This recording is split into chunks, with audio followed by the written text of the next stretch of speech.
effective alignment of operative development plans with urban investment opportunities is very important for a sustainable urban development.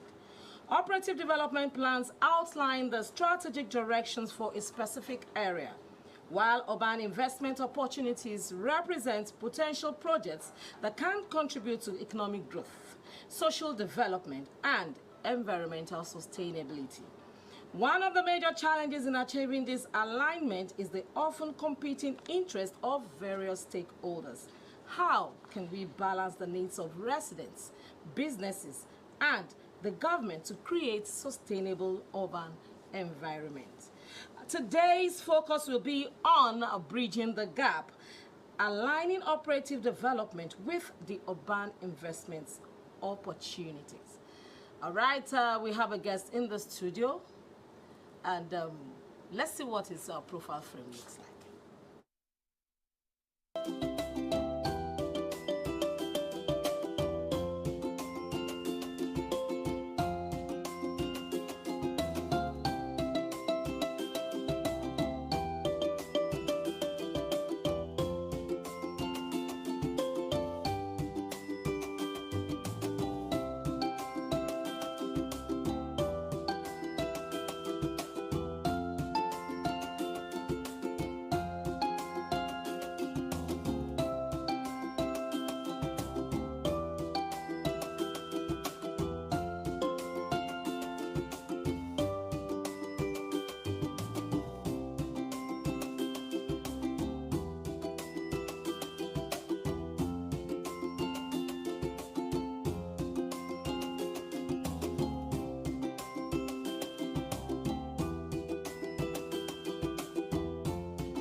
Wow, I'm sure by now you know who our guest is. With us in the studio, we have the Honorable Commissioner for the Ministry of Physical Planning and Urban Development here in Lagos State, in the person of Dr. Oluyinka Abiodun Olumide. Good morning, sir. Welcome to the show. Good morning, and thank you very much. It's nice to have you. Thank you. Good morning. Good morning. All right. Well, it's still in the good place to say Happy Independence, sir. Yeah. Because we are still in the mood. We're still in the week of independence. We're still in the mood. Yes. That's why we have this touch of green all over. Yes. All right, welcome, sir. So let's go to today's discussion. We're talking about aligning operative development with the urban investment opportunities. Now, let's start here. For the layman, for that man on the street, can you explain the concept of operative development plans in simple terms and its significance with urban planning? Yeah, thank you very much. When we talk of operative development plans, we're talking of preparations and actions undertaken by the government for the benefit of the citizen in terms of livability, which entails how from the moment you wake up to the time you sleep, the commercial or business activities that is undertaken, and the recreational activity that is undertaken, the religious activity that is undertaken, and the leisure activity that are undertaken, as well as educational, and finally to residential, you come back home and sleep. So it's all encompassing in terms of making sure that people live a decent life. That is, for a layman understanding, the importance of operative development plans to the urban execution. All right, let's talk, because we like to talk about the layman here, those people down on the street. Yeah. When we speak all of this grammar, the man on the street, we say, how does it concern me? How does it affect me? So let's bring it down. How can this alignment contribute to job creation? We know that's the main problem we have here in Nigeria at this point in time, and economic growth. Yeah, thank you very much. I think it was Christopher Aren, one of the foremost architect and planner, that said that this world is yours. It now depends on the way you shape it. You understand? And we as a government, with the responsibility to shape the life of the people so that it doesn't turn into haphazard development, we have the responsibility of providing the enabling environment. Like I said before, let's look at a typical person. You wake up in the morning, what happens? You want to go to your work. Now, you will agree with me that it will be of no sense if, for example, you have to spend like 4, 5, 6 hours in traffic before you get to work. That is an element of a poor planning, if it is not well articulated. Now, even the work that you do itself, it has to be something that is actually planned for. Unfortunately, what we've trying to do now is to shape, because we have that responsibility as a Ministry of Physical Planning and Urban Development. Let me give you a simple example.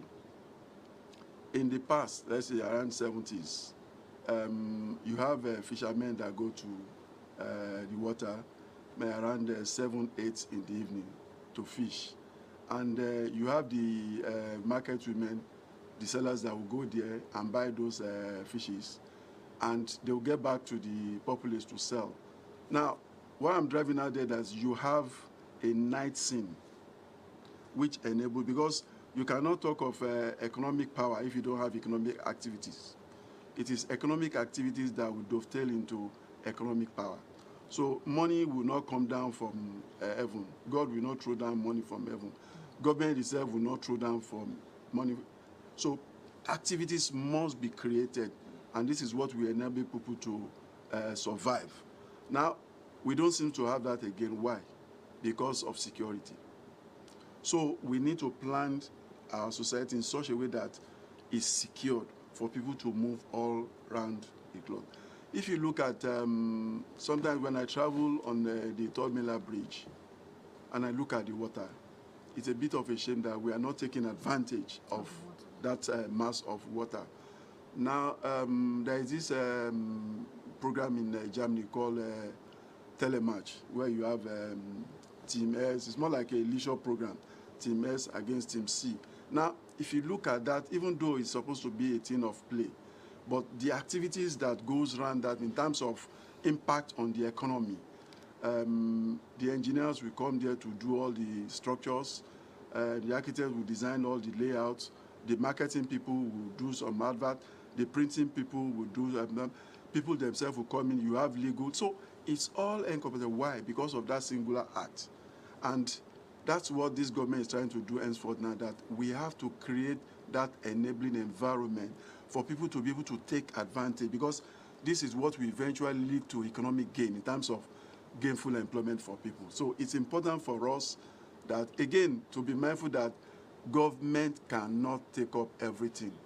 What responsibility for the government is to open up that horizon, the enabling environment for people to now come in and take advantage and get involved in economic activities that would dovetail into economic benefits to people. Talking about... Hold on, okay. I just want to quickly chip in because I don't want him to lose track of... yeah, that was... yes, that was why I wanted... You made mention of the fact that governments cannot do everything. Correct. That's the area I want to comment. I mean that's a fact. In the area of physical planning and urban development, yes, and how it facilitates investment, economy, and all of that. As much as governments, are doing, we also know that there certainly will be one or two, challenges here and there. That is perhaps not also holding government back, doing as much as they want to do. You want to share some of them with us? Well, when you talk of GDP, you're talking of cost over number, population. Now, countries with high GDP, there are two factors, variable factors there. It's either you increase the cost or you reduce the population. Now, in this case, our population is on the rise, slightly around 3% annually. Now, what that leads us is that since we can't control the population in terms of bringing it down, then we need to go into ensuring that we increase the costs. Now, for us to do that, it's important for us to ensure that people understand the purpose why we are opening up the environment for them, so that they can be involved in economic activity to be able to justify that increment. Because without that, there will always be this complaint that we have in the country. Again, if you look at what is happening all over the world now, unfortunately, a lot of people feel that it's only Nigeria. It's not only Nigeria. Of recent now, the Prime Minister of UK did mention about challenges that were going to happen in the next annual budget that they're going to roll out. We have the Ukraine, Russia. Of recent, you have the Russia and the Arab world. Now, all these things will culminate into to hit up the economy of the world. And majorly, we're talking of crude oil. Yeah. Now, what is preparing for us here? People have been talking because there are signals that this petrol will continue to rise. But again, we have in abundance our gas reserve, which we can tap to. The essence of this is that once there is a challenge, populace should be able to prepare themselves to look at the alternative. And that's what the federal government is trying to say. We have the CNG now. Yeah. In terms of driving our vehicle, we should be looking into that option. Now, for us in planning, what we have on ground are pump stations for petrol outlets. Now, there's going to be this shift. So we need, as a matter of importance, to prepare ourselves along that line, because there's going to be that shift. Of course, there is this initial fear. Gas explosion now is going to be the cylinder that is in the trunk and things like that. That's right. But the fact is that the economic benefit that will come in to that far outweighs the fear that people may put forward. So we have to prepare ourselves that we go along that route. Again, the world over, again, they are moving to electricity in terms of running vehicles. How do we prepare ourselves in this regard?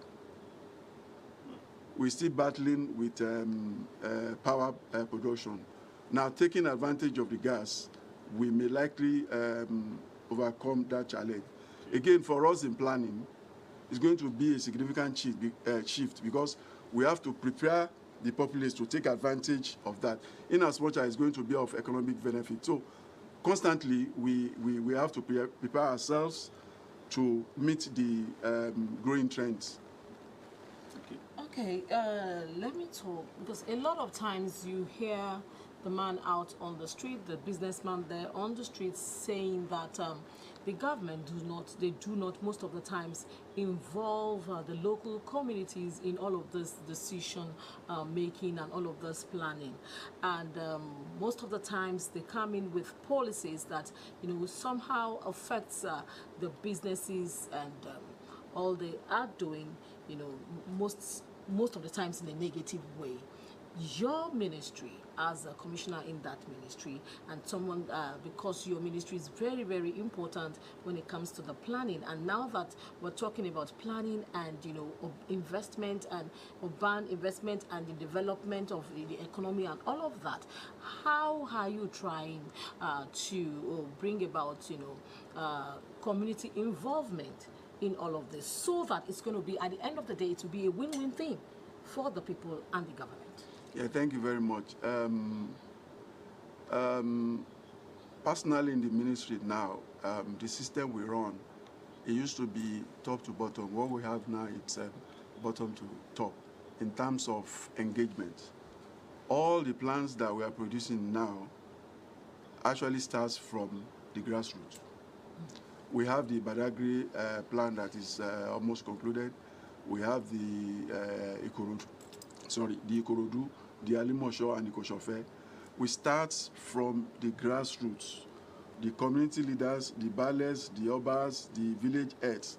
That's where we start from, with a lot of input from them, especially the one from Badagry, because these documents that are going to be produced is actually going to touch them the first.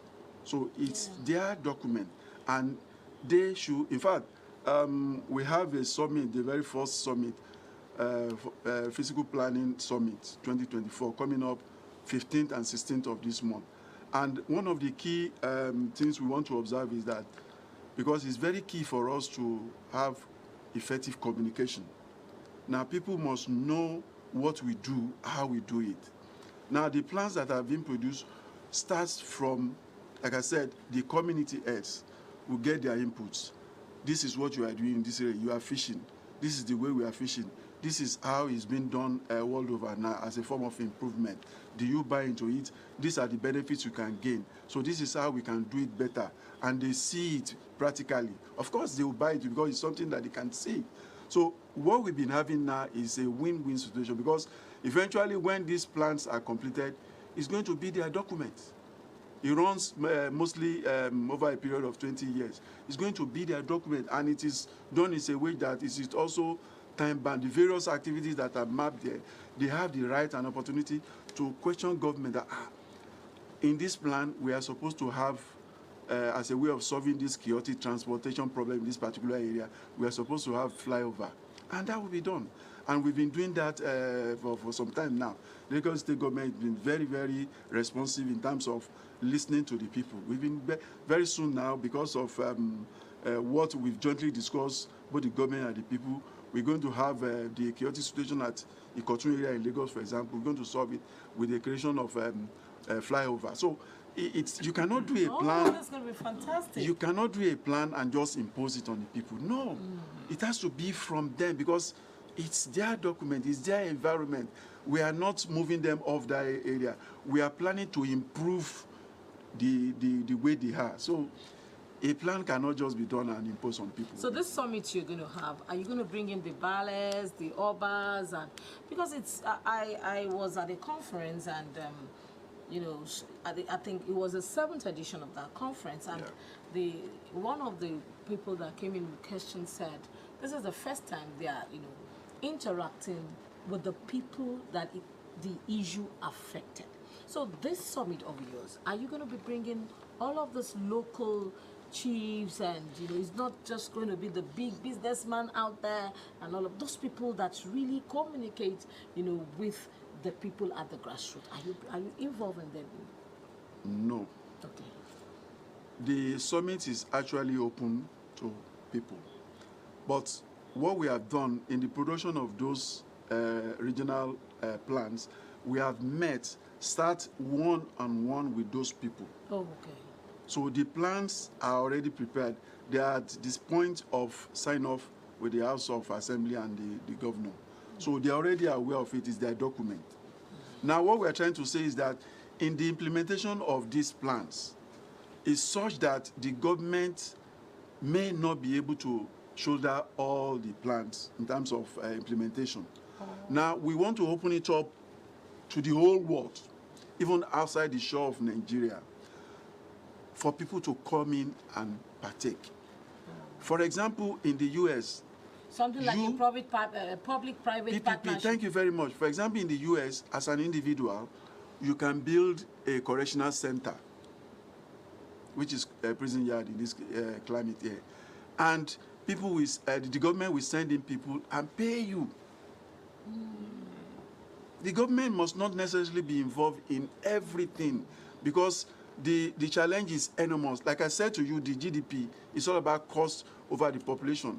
The population is increasing on a daily basis. Over 5 million people enter Lagos every day. You don't need a visa to come from Ibadan, from Bauchi, from Kano to Lagos. You don't need a visa. So that puts us in a hot position that we must, on a daily basis, be planning. And when we have this plan, we must be reacting. Planning is dynamic.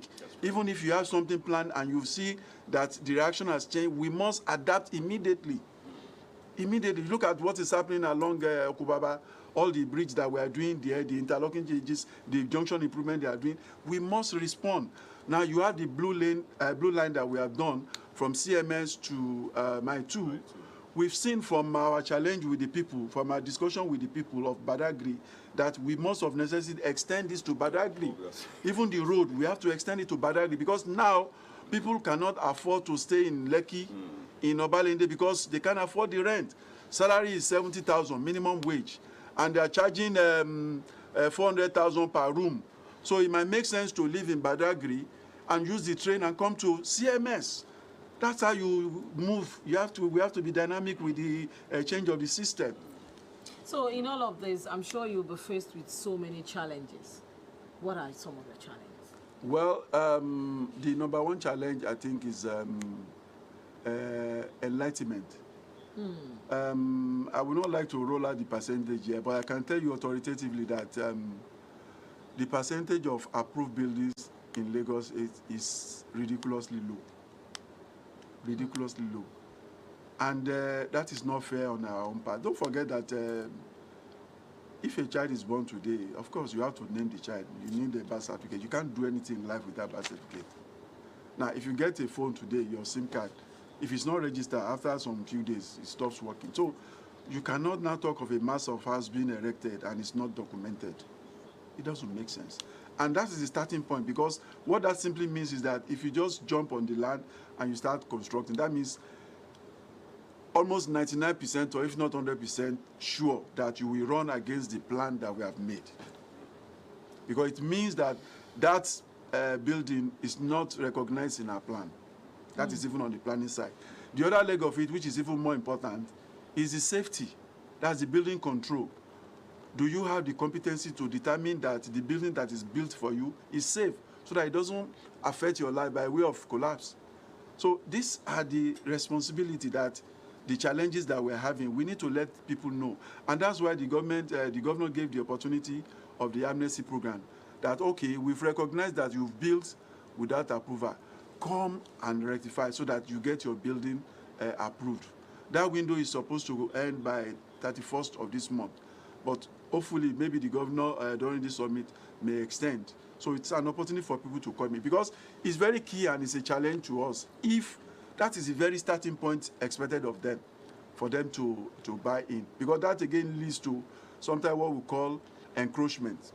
When you have beautiful laid out plans, for example, when we are at the Badagry axis, there is a particular land zone for waste treatment, which of course the MOU is just signed of recent, and site work will commence any moment from now. But unfortunately, the place has been heavily encroached upon. Now we'll get there now and we have to demolish, and people will shout, they are demolishing all that. But you have not done the right thing. You cannot put up a structure without approval. And that simply means that when you buy a land, either, of course, if it is from government allocation, it cannot be wrong, because it will be clearly defined. But mostly when you buy land from the locals, the so-called moneyless, you need to be sure that, one, that they have the title for that land, which means you need to cross-check from lands that do they have the authority, because you cannot sell what you don't have. So that is the starting point. The second one is to confirm from the Ministry of Physical Planning and Urban Development that this land that I'm buying, is it zoned for the purpose I intend to use it for? We have a lot of challenges where you have residential zoned land, and religious institutions will go and buy. And they want to, of course they will have challenge because they can't get approval. And it's so simple. You go to work, you come back 9, 10, 11 p.m. Now you want to sleep. And a religious institution now starts vigil or whatever. I mean, it doesn't make sense. It doesn't make sense. So those are the constant challenges that we have, with which I believe it's a more of enlightenment and proper communication for them to know the importance of what we do there. Honorable Commissioner, in fact, you have really weighed in so much on the area of enlightenment.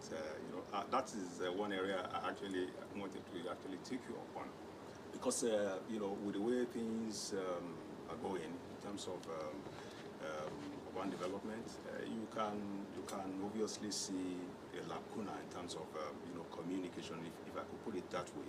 between the government and this. Because I mean, from time to time we hear in the report where government will get to a place and clear whatever they have there, and you see these people shouting.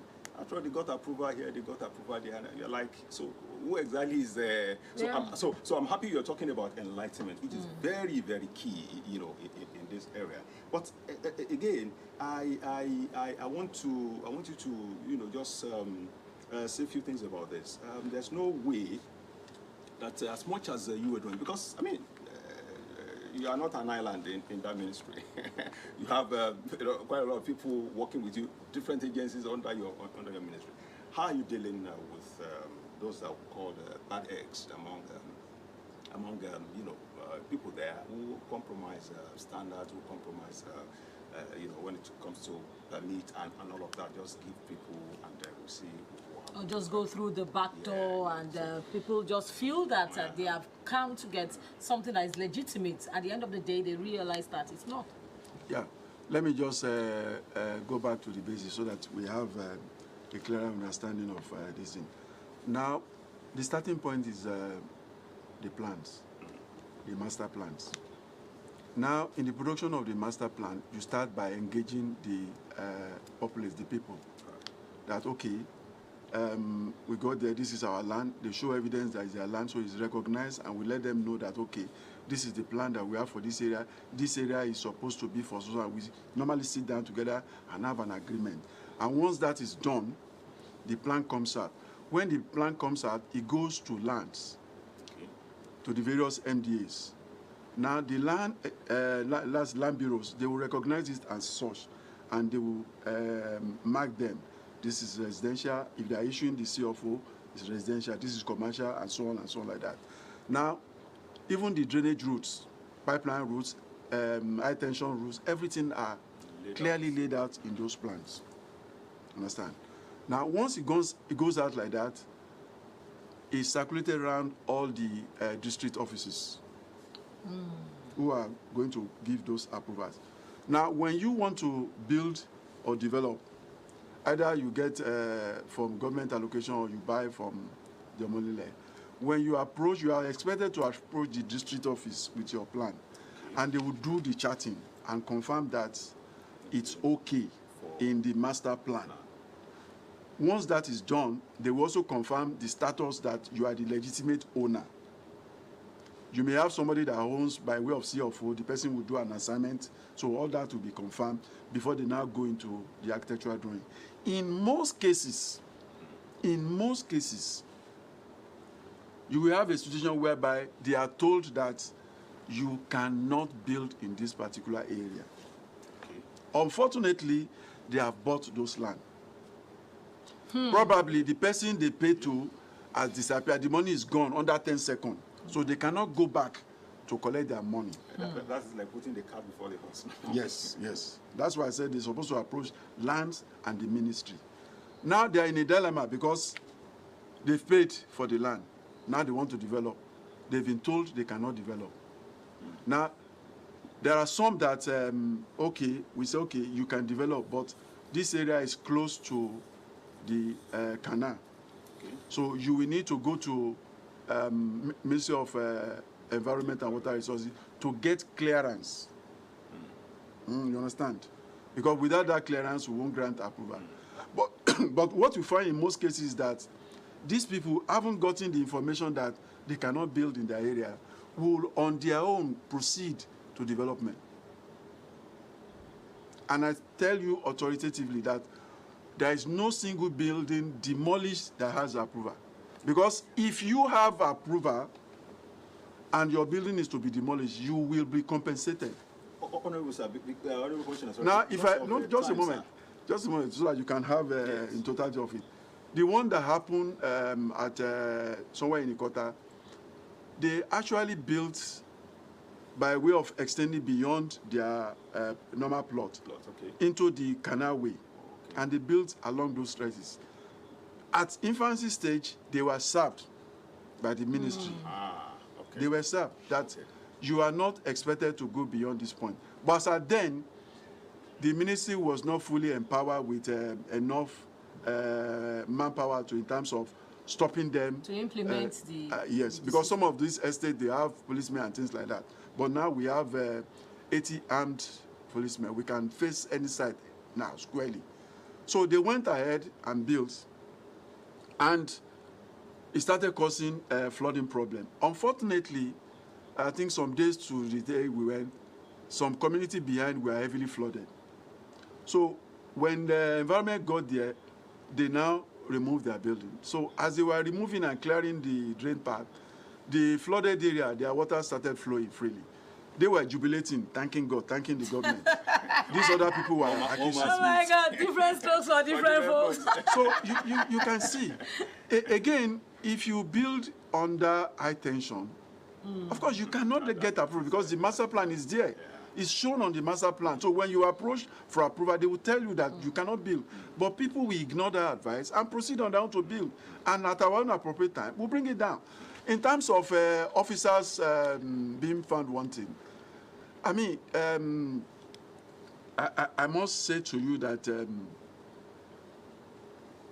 to my knowledge, I don't think any officer has been indicted on this. Fantastic. All right. It shows that you know, you are really, your ministry is really I'm not sure that. because just before you wind everything down, Yeah. I was just going to talk about when I wanted to cut in, because when you talk about having given approval, I mean, didn't give them approval and they start building, you know, I'm wondering what is the area of monitoring and evaluation. What are they doing to, you know, to be able to stop this thing even from before it starts? That's where I wanted to weigh in on. So can just let's wind on this.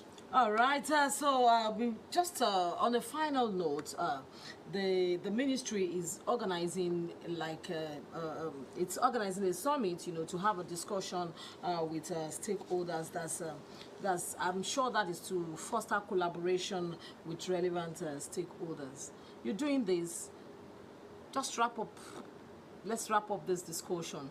These and what other things are you doing to foster collaboration and to have continuity? Because that's the issue we always have. Yeah, thank you very much. Let's talk about this. Yeah. The summit is a Lagos Physical Planning Summit, and the theme is Rethinking Lagos, a new vision for regional and integrated megacity. Lagos enjoys the status of a megacity now by virtue of our population size, and that again put us on our toll. So the primary essence of this summit is most likely to be very unique in the sense that what we are looking at is that, fine, we have these plans that are rolled out. On the side of the government, the various MDAs, they need to take charge of their various sectors. Now, the populace also need to position themselves to question government and ensure that those things are implemented.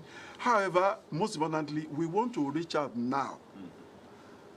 Now, waste disposal and treatment. Who says it cannot be handled by a private sector? Who says?